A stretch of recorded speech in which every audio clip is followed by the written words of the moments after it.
alza su prano cannoni. Fui curioso e ci vosi spiare e da ma rispondi con gran dolore,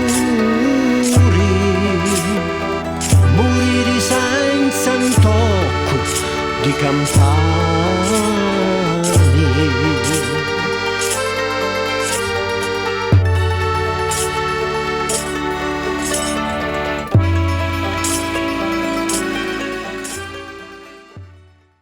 La peste che il tribunale della sanità aveva temuto che potesse entrare con le bande alemanne nel milanese c'era entrata davvero, come è noto. Ed è noto parimente che non si fermò qui, ma invase e spopolò buona parte d'Italia. Delle molte relazioni contemporanee non c'è alcuna che basti da sé a darne un'idea un po' distinta e ordinata.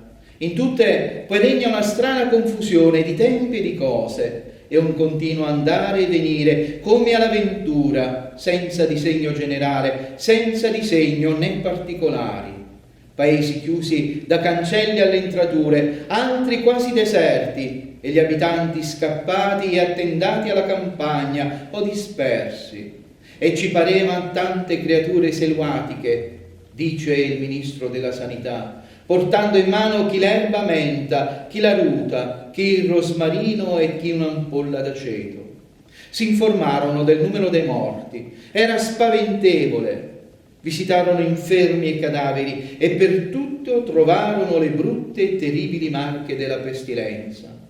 Intanto i delegati presero in fretta e in furia quelle misure che parvero loro migliori e se ne tornarono con la trista persuasione che non sarebbero bastati a rimediare e a fermare un male già tanto avanzato e diffuso.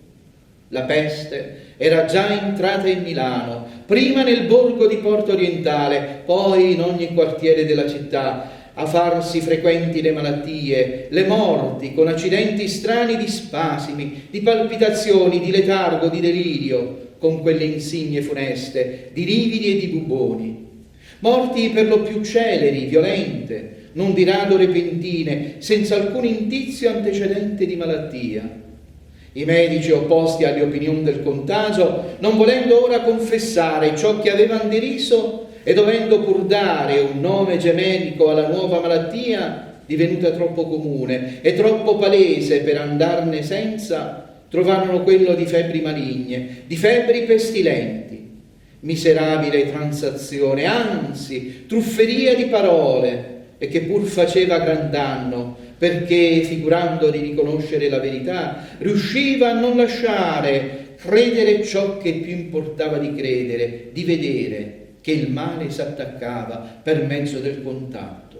In principio dunque non peste, assolutamente no, per nessun conto, proibito anche proferire il vocabolo, poi febbri pestilenziali, poi non vera peste, vale a dire peste sì, ma in un certo senso, non peste proprio, ma una cosa alla quale non si sa trovare un altro nome, finalmente peste senza dubbio e senza contrasto.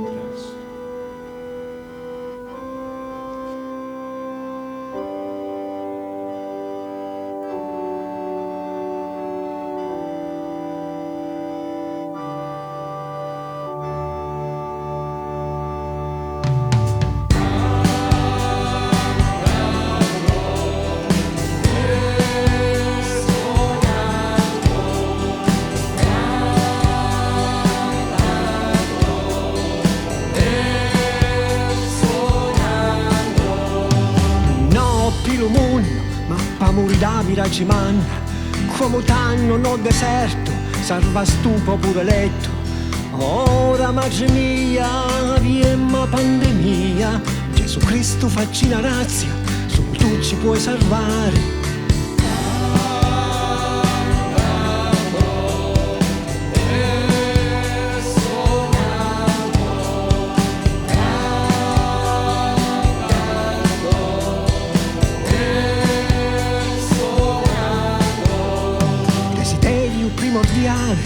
Di vivere normale, di di nascere a passiare, di incontrarsi a parlare, di darsi a mano, basarsi a abbracciare. Santo Dio che sei nel cielo, solo tu ci puoi aiutare. Cantando, suonando e invocando Gesù Santo, amando, pregando e implorando Dio Santo. Amen.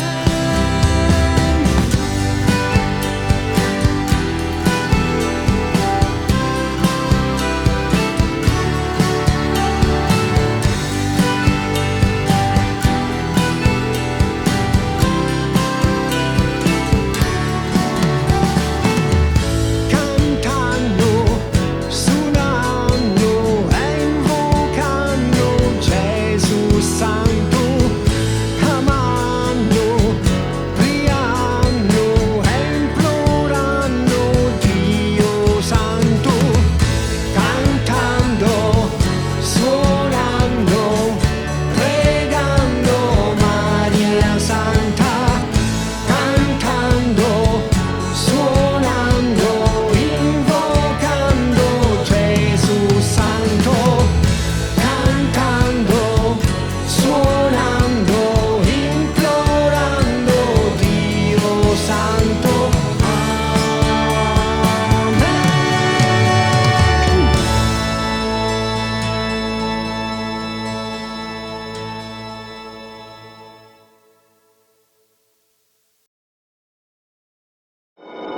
Attenzione, attenzione a tutti i cittadini, attenzione! L'epidemia continua a mietere vittime tra la popolazione del nostro paese.